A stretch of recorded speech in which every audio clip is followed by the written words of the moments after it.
en avez reçu des fessées? Bon, j'en ai reçu quelques-unes, je pense que je les avais méritées. Très honnêtement, oui, mais je les méritais.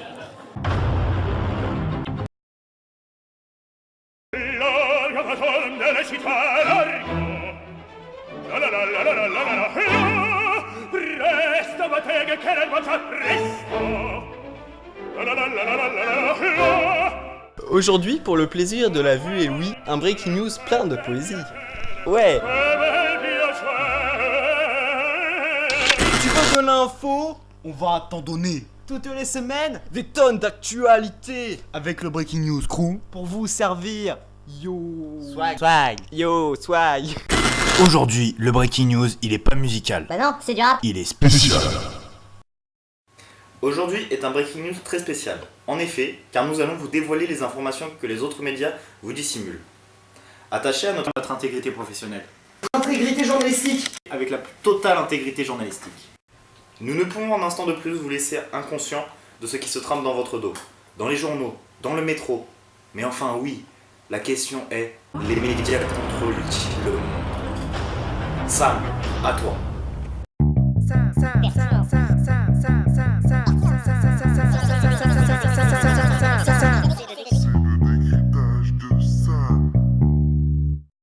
Bonjour et bienvenue dans cette édition un peu spéciale du décryptage de Sam, car aujourd'hui nous allons interviewer le journal Bien, qui est plus que concerné par le sujet qu'on aborde ce mois-ci, les médias qui contrôlent le monde. Alors bonjour, hein. Antoine, Axel, c'est ça? Je vois que vous nous recevez avec une joie non dissimulée, hein. Alors, content? Ouais, bof,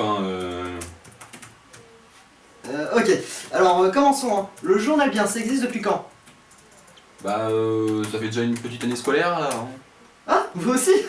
C'est fou. Qu'est-ce que je voulais dire? Oui, d'où vient ce nom, pour le moins, original? C'est en référence à un philosophe qui aurait dit faire quelque chose c'est sympa, mais le faire bien c'est mieux. Donc le journal Bien. Ouais. Wow. C'est fascinant. Moi, nous allons passer les questions bateau. Nous allons parler d'un sujet plus important. Savez-vous le pourquoi de cette interview? Notre grandeur?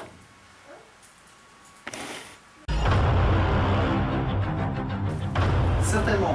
Ou alors pour parler des sujets qui fâchent. Le contrôle des médias sur les informations, par exemple. Vous, à la rédac du journal Bien, vous en pensez quoi? Êtes-vous touché? Non, pas du tout. Je trouve une telle démarche honteuse, hein. Franchement, la fabrication de certains éléments, le rajout de...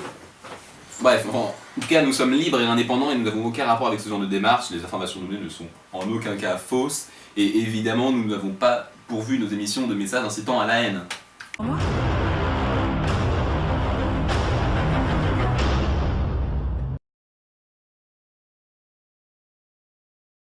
Très bien. Mais j'aimerais connaître l'avis de votre partenaire. Il est au courant. Oh... Et il s'est passé quoi là? J'aimerais bien le savoir. Axel, dites-nous tout. Moi y sois-tu, Sam. J'aurais pu continuer ma carrière jusqu'à devenir président délégué grâce à mes messages insérés subliminalement dans mes émissions. Mais vous avez dû mêler votre nez dans mes affaires. Mais c'est très simple, vois-tu. Monsieur Pétavin, ici présent, insérait des images de lui dans son journal. Pour s'insérer ainsi une base de partisans, en jouant évidemment sur la popularité de son journal. Malheureusement pour lui, qui n'a pas rencontré le succès escompté. Et de plus, le Breaking News Crew a su repérer son jeu. Tout est-il plus clair maintenant?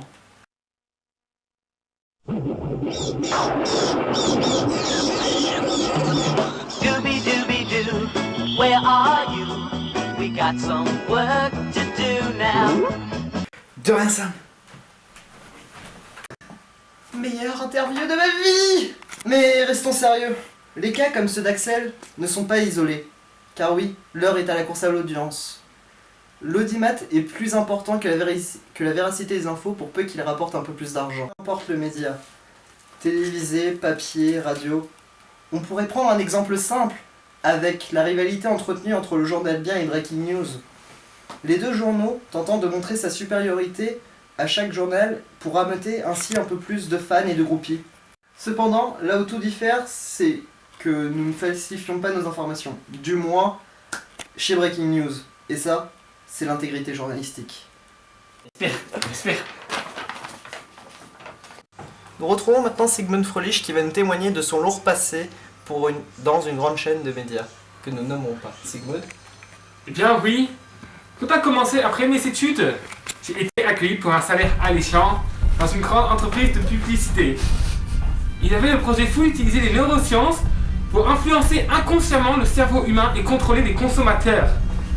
Ah, j'étais jeune à l'époque et je ne me rendais pas compte de ce que nous faisions. Ich bin nicht schuldig. Puis, peu à peu, ces publicités d'un genre révolutionnaire se sont répandues partout. Qu'il vous le vouliez ou pas, elles vous ont influencé, vous dictant que ce que vous devez faire. Et un jour, notre société a fusionné avec cette grande chaîne de médias. Peu à peu, l'information, elle est même devenue une sorte de publicité démoniaque. Ah, dans une société du divertissement, la concurrence entre les différents médias les a menés à appâter les gens avec leur fun et leur buzz. J'ai créé ces monstres que vous autres appelez le cirque médiatique. Merci Sigmund pour ce touchant témoignage. Très intéressant ça. Et le penseur, t'en penses quoi? Désolé, c'était trop marrant. Brillamment illustré par le comportement honteux de journalistes peu consciencieux, le contrôle du monde par les médias semble palpable. Bien sûr, peu de médias mentent frontalement à leur public, ou leur font passer des messages subliminaux se rapprochant de la publicité. Mais ce n'est pas la peine. Concentrons-nous sur les pays démocratiques pour explorer ce sinistre constat. Les dictatures se servent en effet directement des médias comme moyen de propagande, poussant à l'extrême les principes que nous allons aborder. Tout d'abord, les médias contrôlent l'accès du peuple à l'information.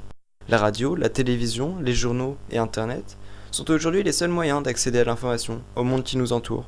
Mais cette information peut très facilement être sélectionnée, et à la manière des elfes dans Le Seigneur des Anneaux, le mensonge par omission est très facile, comme d'ailleurs son opposé, le buzz médiatique, qui s'accapare l'attention de tous les médias et détourne des sujets qui fâchent. Les médias, plus que de contrôler l'accès du peuple à l'information, contrôlent donc l'information elle-même. Or, en démocratie, c'est le peuple qui vote. C'est le peuple qui croit décider. Mais sur quoi d'autre baser son jugement politique et social que sur les informations que nous donnent les médias? Bien que notre proche environnement nous permet de constater l'effet des politiques, seuls les médias peuvent nous faire connaître les hommes politiques et leurs actions, puisque, bien évidemment, rien de ce qu'il y avait décrit sur l'affiche électorale n'était vrai. Et au peuple de se faire son opinion. Il suffit de ridiculiser constamment un président de la République, de faire le buzz autour d'une jeune femme, pour faire oublier la Syrie aux Français et leur faire perdre espoir en l'avenir de la France. Non! En Angleterre, par exemple, les tabloïds anglais sont une grande menace pour la démocratie, puisqu'ils peuvent du jour au lendemain discréditer aux yeux de leurs 6 millions de lecteurs quotidiens les grands hommes politiques anglais. Merci Rupert Murdoch. Les médias ont bien, théoriquement du moins, un vrai contrôle sur la démocratie. Mais qui a le contrôle sur les médias? Eh bien, les riches propriétaires de grands journaux qui, décidant de la ligne éditoriale de leurs journaux, peuvent sélectionner les informations et ainsi contrôler la démocratie. Mais plus que la politique, les médias influent sur la culture. Les grandes chaînes de télévision imposent ainsi à un vaste public d'adolescents, de ménagères de 50 ans et de nous bien sûr un formatage culturel. Vous écouterez la musique que l'on diffuse et vous l'aimerez, parce qu'il n'y a qu'elle, partout.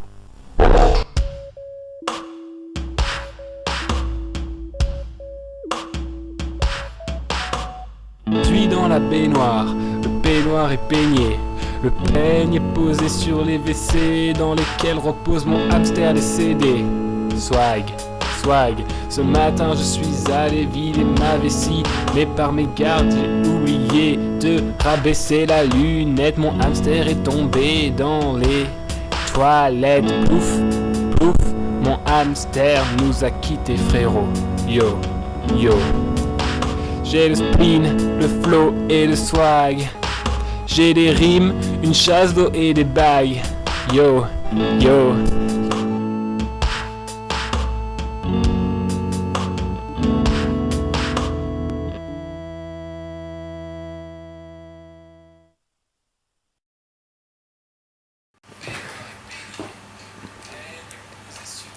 Bientôt 15 millions de vues sur le net. MTV Love.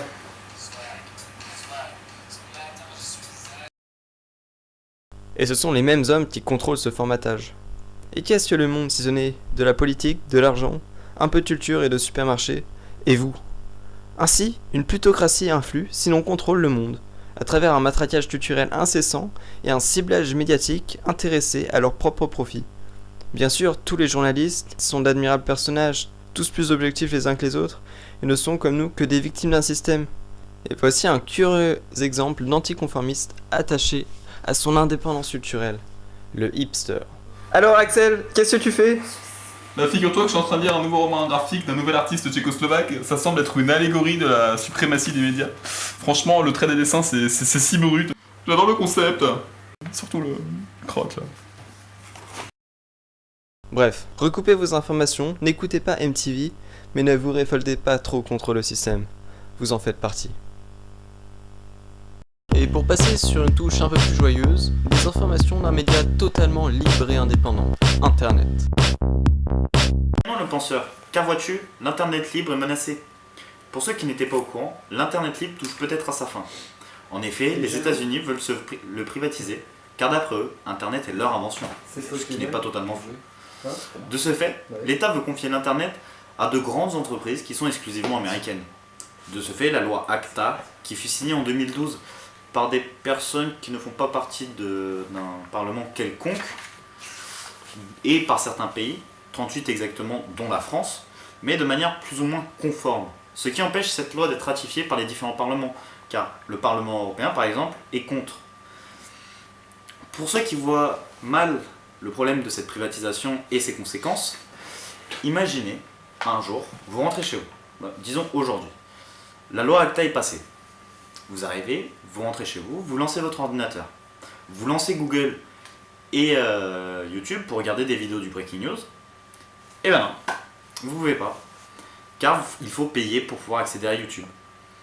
Et encore, ça dépend des différents opérateurs, car avec certains opérateurs, vous pourrez aller sur YouTube, d'une meilleure ou moins, enfin, d'une bonne manière ou pas du tout, limite lire les vidéos en 240p pour ceux qui HTML. connaissent. Exactement. Donc de ce fait, il faudra en plus choisir le bon opérateur et les prix seront des fois exorbitants pour pouvoir regarder ces vidéos. Passons maintenant aux tweets, tant qu'on peut encore les lire gratuitement. Et avec l'approche des élections, j'ai choisi un tweet en rapport avec ce rendez-vous des politiques. Ce tweet qui ne provient pas forcément d'un politicien, qui provient même d'un certain baron Haussmann. Donc, il dit que l'UMPS se sert des élections européennes pour une campagne anti-FN. Donc ici, à l'approche des élections, cherche-t-il à faire passer le FN pour une sorte de victime face à une alliance UMPS, UMP et PS, pour peut-être faire revenir des électeurs qui se diraient que c'est justement une injustice et qui choisiraient donc de ce fait le FN. Ou alors cherche-t-il vraiment à dénoncer l'alliance UMP et PS qui pourtant est un peu connu de tout le monde déjà, parce que à chaque élection, l'UMP et le PS, quand l'un des deux se fait éliminer et que l'autre reste face au FN, généralement le parti éliminé cherche à encourager l'autre parti et à descendre le FN. Donc que cherche à faire cette personne à travers ce tweet? On ne peut pas vraiment le dire, il faudra attendre après les élections pour voir qui a réussi. Mais ne vous en faites pas trop, il y aura toujours dans le monde quelques journalistes prêts à tout pour informer les gens de façon objective et les laisser se forger leur propre opinion. Intégrité journalistique. Mec. Breaking News est une branche armée du mouvement Al-Qaïda et fait de la propagande d'un mode de vie anticonformiste et anti-occidental. On va avoir des problèmes.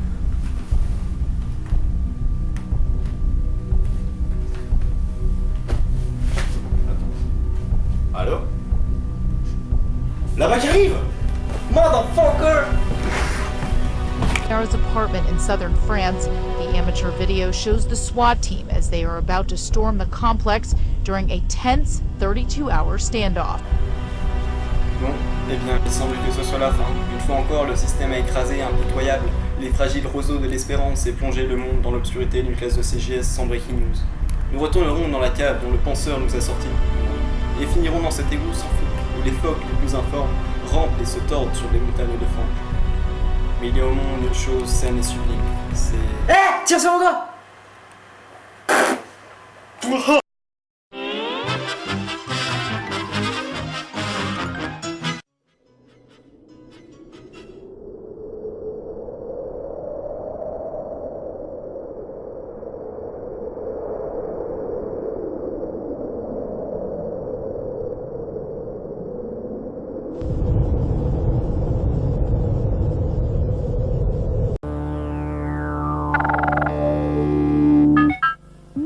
Breaking News Crew n'y était plus, et tout d'un coup la salle de classe semblait bien silencieuse.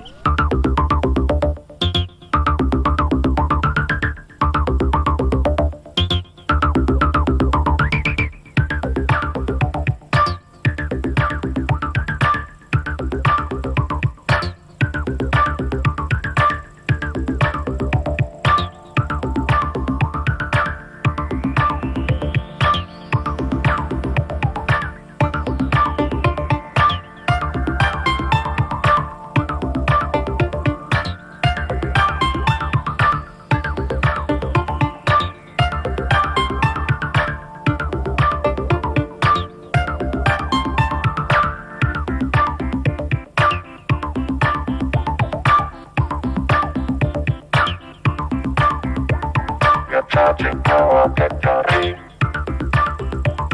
and now we're full of energy.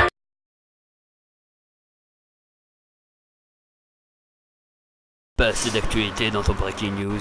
Sache-t'es-là. Lève la main, écris 06 35 36 et Félix, Florian ou Axel répondra à une de tes questions. Bring back our girls en Nigeria, coup d'état en Thaïlande, élection européenne, présidentielle en Ukraine. N'hésite plus. 06 35 36. Facturé 10 centimes dès le 3e appel, le point de vue des intervenants n'engage en aucun cas Breaking News Crew mais tout droit réservé. 06 35 36 06 35 36 06 35 36